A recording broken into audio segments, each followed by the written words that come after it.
Der Beni, ein Chris sei Spätze, hat ein Lorenz sein Hund entführt.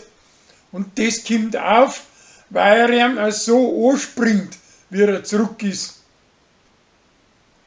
Die Uschi meint, sie war z'Forst und hungert und exerziert, aber bloß so lang, bis gewiss ist, dass keine Konkurrenz nicht auftaucht.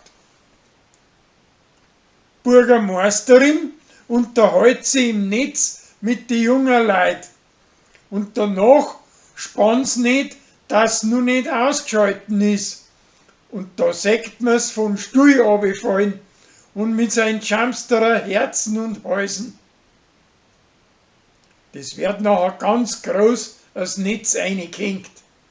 Aber sie singt der Gstanzl drauf und hängt das auch rein. Der preußische Kellner meint, dass Zara gerade so klar karierte Tipfelscheißerin wird, als wir ihrer preußischer Onkel. Kathi wird trübsinnig und ist mit seinem Leben nimmer zufrieden. Drum geht Tina mit ihrer tanzen, aber das hilft auch nix. Für jeden möglichen Schaden an sein Haus schließt der Rolli eine Versicherung an. Wie aber nachher der Pauli mit der Spraydosen etwas aufgeschmiert, hat er keine Versicherung nicht und schließt für das extra auch noch eine an. Wegen der Umwelt möchte der Brei, dass seine Leute Mineral in die Arbeit fahren. Und sein Alte soll das auch machen. Und auch bei der Ralltour vom Bayerischen Rundfunk mit da.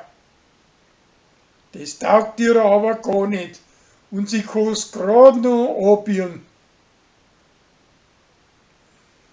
Die Mörder-Drecksau vom Vogelhof taucht mitten bei der stockfinsteren Nacht auf und erschreckt Kathi.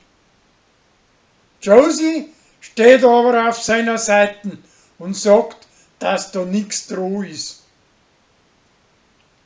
Der Rolli möchte mit seiner preußischen Gspusi Mineral bis auf Schweden auffahren. Und Tina sollte dabei allein die Apotheken führen.